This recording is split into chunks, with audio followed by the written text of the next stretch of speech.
Yan, so isang pagpalang araw po sa atin mga farmers. Magandang umaga po sa inyo and welcome to my channel, Sir Chad the Farmer, ang guro magsasaka ng Sibungas, Cebu, Philippines.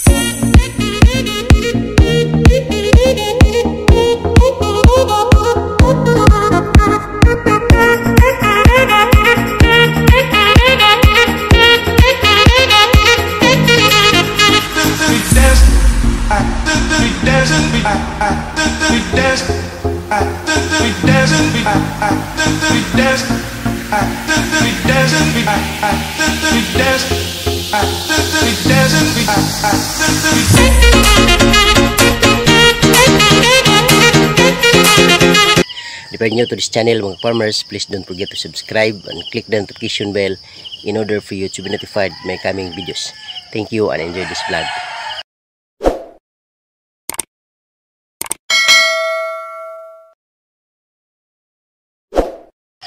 Yan, so for today's vlog mga farmers, ang pag-usapan natin ay ibabahagi po sa inyo yung aking kasiyam na pitas ng aking Galaxy Max F1 na ampalaya mga farmers.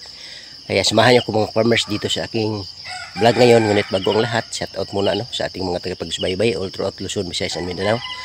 Most especially to my mentors in ampalaya farming. Shout out Agaw Jupil the Farmer, anak ni Matoy ng Montpelier, Agaw, Cebu. And of course, shout out also Pino Yanggurin Kaminade. At the same time, shout out din sa kaibigan mula dyan sa Anahaw, Argao, Cebu. Shout out Boss Farmer Montijo. And of course, shout out also sa ating kaibigan mula sa Manila. Shout out by Lakas ng Negros TV.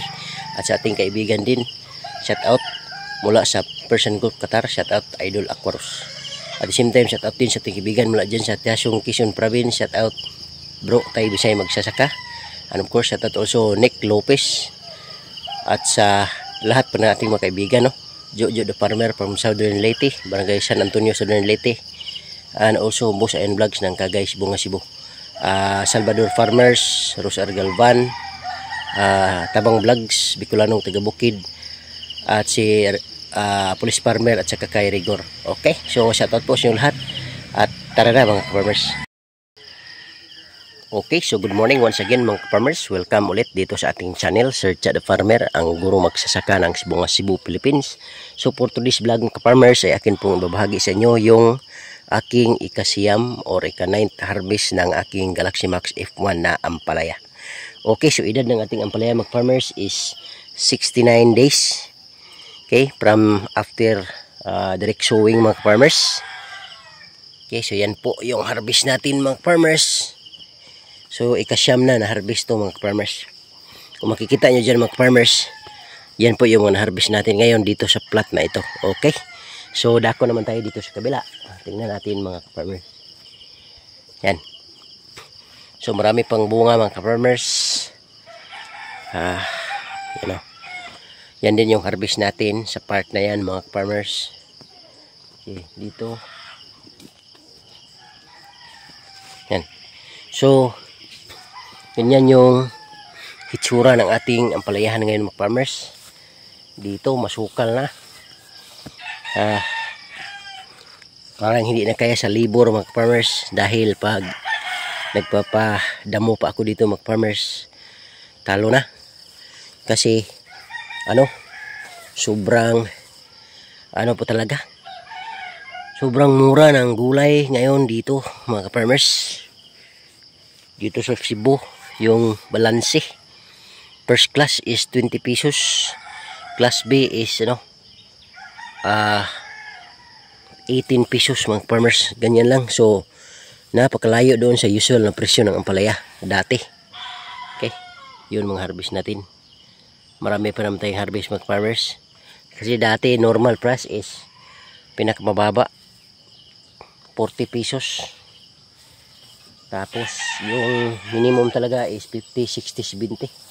Pero ngayon mga farmers, wala, tagilid talaga. No chances. Pero yun nga, pa tayo, laban tayo. Kasi yung ampalaya natin 69 days pa. Baka umabot pa to sa mahal na presyo mga farmers. Okay, so ganyan yung ating mga harvest ngayon. At the same time mga farmers, papikita ko mamaya sa inyo yung kabuuang harvest. No, grabe talaga ang sukal-sukal mga farmers. Sobrang dami na ng ano, ng damo. Yan, kami mga damo, ang dami. Yun yung harvest natin. Yan, marami. Okay. So dito naman, dito mga farmers, hinakot na. Tinulungan ako ni nanay. Yan. Can observe, maraming bunga. Yan. Ganyan mga farmers. So, ngayon mga farmers, tingnan natin yung harvest natin. Hahakutin.